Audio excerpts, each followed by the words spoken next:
আসসালামু আলাইকুম রাহমাতুল্লাহ। প্রিয় ভাই ও বোনেরা, আমি আপনাদের সামনে ক্ষমা নিয়ে একটি গুরুত্বপূর্ণ আলোচনা করব। প্রিয় মুসলিম ভাই ও বোনেরা, এখানে উপস্থিত আমাদের প্রত্যেকেই জীবনের প্রতিটি দিনই মহান আল্লাহর অবাধ্যতায় লিপ্ত রয়েছি। দিনেও অপরাধ করছি, রাতেও অপরাধ করছি সব সময়। আমাদের শরীরের প্রতিটি অঙ্গ প্রত্যঙ্গ দিয়ে আমরা স্রষ্টার অবাধ্যতায় লিপ্ত। আমাদের সৃষ্টির যে উদ্দেশ্য রয়েছে তার বিরুদ্ধে আমরা চলে যাই। যিনি আমাদের এই অঙ্গ প্রত্যঙ্গ দিয়েছেন, যা দ্বারা আমরা এই পাপ করি, তার প্রতি আমরা অকৃতজ্ঞ প্রদর্শন করি। এর চেয়েও খারাপ যে বিষয় তা হলো আমরা এই পাপগুলোকে গুরুত্বই দেই না। আমরা এগুলোকে উপেক্ষা করি, তুচ্ছ মনে করি, এমনকি এগুলোর পরিণতি নিয়েও চিন্তা করি না। আনাস ইবনে মালিক রাজিয়াল্লাহু আনহু হতে বর্ণিত, তিনি বলেন, তাবেঈদের উদ্দেশ্যে তিনি এই কথাগুলো বলেছিলেন। আর তাবেঈগণ ছিলেন সাহাবীগণের পর সর্বোত্তম প্রজন্ম। আনাস ইবনে মালিক তাদের উদ্দেশ্যে বলেছিলেন যে, তোমরা আমার সামনে এমন সব কাজ করছো যেগুলোকে তোমরা চুলের চেয়েও তুচ্ছ মনে করো। অন্য কথায় তিনি বলছেন, তোমরা এগুলোকে বড় কোনো বিষয় মনে করছো না, অথচ আমরা যদি রাসূল সাল্লাল্লাহু আলাইহি সাল্লামের সময়ে এই একই কাজ করতাম তাহলে আমরা সেগুলোকে ধ্বংসাত্মক মারাত্মক পাপগুলোর মধ্যে গণ্য করতাম। এই কথাগুলো আনাস ইবনে মালিক বলছেন তাবেঈদেরকে, যারা ছিলেন সাহাবীগণের পর সর্বোত্তম প্রজন্ম। কল্পনা করুন, যদি আজ এই সময় তিনি আমাদের দেখতেন তাহলে কি বলতেন তিনি। আর এ কারণেই রাসূল সাল্লাল্লাহু আলাইহি ওয়াসাল্লাম এই ছোট ছোট পাপগুলোকে গাছের ডালপালার সঙ্গে তুলনা করেছেন।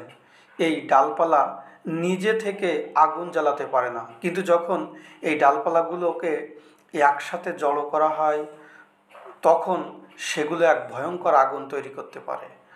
রাসূল সাল্লাল্লাহু আলাইহি ওয়াসাল্লাম যেমন বলেছেন, সেই সব পাপ যেগুলোকে তোমরা ছোট করে দেখো, সেই সব পাপগুলোকে তোমরা তুচ্ছ মনে করো, অথচ আল্লাহ তোমাদের কাছে সেগুলোর হিসাব চাইবেন। সেই সব পাপগুলোকে তোমরা তুচ্ছ মনে করো, তিনি আল্লাহ তাআলা আমাদের কাছে সেই পাপের হিসাব চাইবেন। অথচ যদি আল্লাহ কখনো তোমাদের কাছে তোমাদের হিসাব চান তাহলে এই পাপগুলোই তোমাদের ধ্বংস করবে। এগুলো হলো সেই সকল পাপ যা আমরা আমাদের দৈনন্দিন জীবনে করে থাকি। এগুলো কবিরা গুনাহ নয়।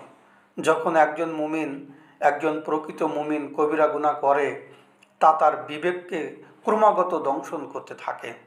সবসময় সে ভাবতে থাকে, কিভাবে আমি এটা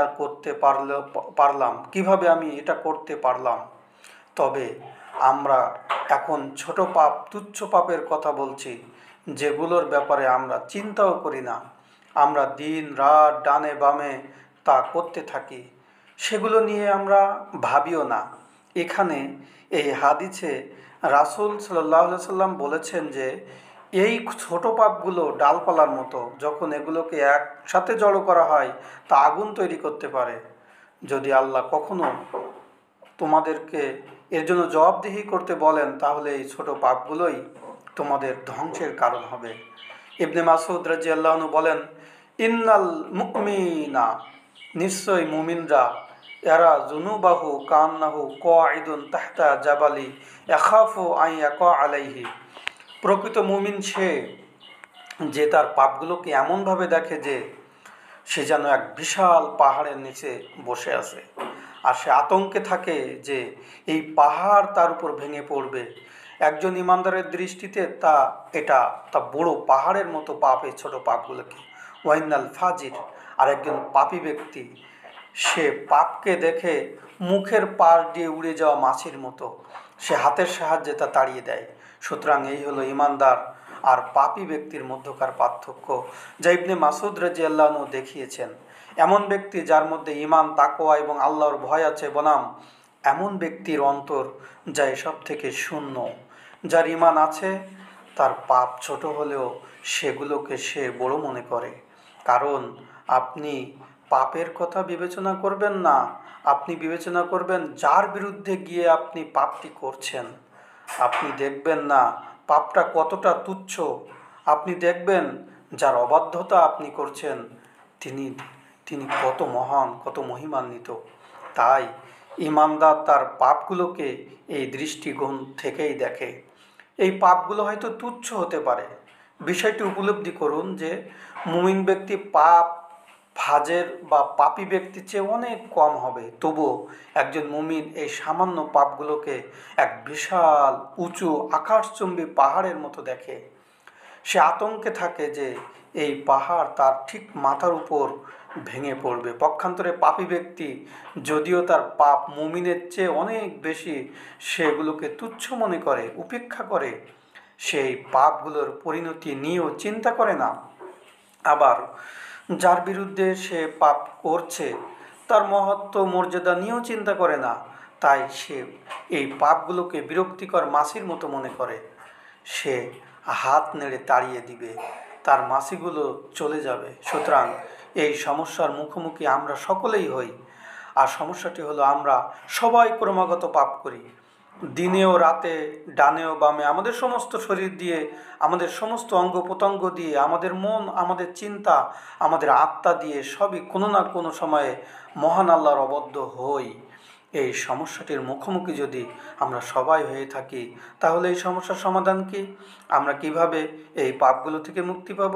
যেমনটি তিরমিজিতে একটি হাদিস, নির্ভরযোগ্য হাদিসে আল্লাহ নবী বলেছেন, কুল্লু ইবনে আদম খাত্তাউন, প্রত্যেক আদম সন্তানই পাপী। প্রত্যেক আদম সন্তান, আমরা ফেরেশতা নই, আমরা মানুষ, এটাই আমাদের এবং ফেরেশতাদের মধ্যে পার্থক্য। ফেরেশতারা নিষ্পাপ, তারা মহান আল্লাহর অবাধ্য হতেই পারে না, কিন্তু মহান আল্লাহ মানব জাতিকে এই আকাঙ্ক্ষা, একটি কামনা, একটি শাহাদাত দিয়ে সৃষ্টি করেছেন। অতএব কোনো মানুষই ফেরেশতাদের মতো হতে পারবে না, অন্তত এই জীবনে। আখিরাতে অবশ্যই আমাদের পাপ করার সামর্থ্য থাকবে না। আমরা প্রার্থনা করি আল্লাহ যেন আমাদেরকে জান্নাতীদের অন্তর্ভুক্ত করেন। আমাদের মধ্যে যারা জান্নাতে প্রবেশ করবে, আমরা আখিরাতে পাপ করতে পারবো না, সেখানে কেবল মহান আল্লাহ জিকির করতে পারবো। কিন্তু এই জীবনের প্রেক্ষিতে রাসূল সাল্লাল্লাহু সাল্লাম একটি মূলনীতি প্রদান করেছেন, প্রত্যেক আদম সন্তানই পাপী। আর পাপীদের মধ্যে শ্রেষ্ঠ খয়রুল খত্তা ইন, সবচেয়ে শ্রেষ্ঠ পাপীদের মধ্যে ওই ব্যক্তি যে ব্যক্তি তওবা করে। পাপীদের মধ্যে শ্রেষ্ঠ আছে এমন পাপীও থাকতে পারে যে অন্য পাপীদের চেয়ে বেশি মন্দ। সব পাপ সমান নয়, সব পাপীও সমান নয়। পাপীদের মধ্যে শ্রেষ্ঠ হয়, এটাই আমাদের লক্ষ্য হওয়া উচিত।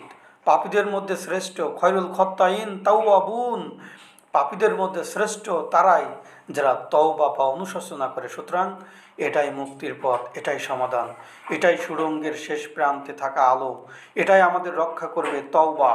অর্থাৎ যখন আমরা এই পাপগুলো জন্য মহান আল্লাহর কাছে অনুতপ্ত হব, তখন মহান আল্লাহ তাআলা আমাদের এই পাপগুলোকে ক্ষমা করে দিবেন।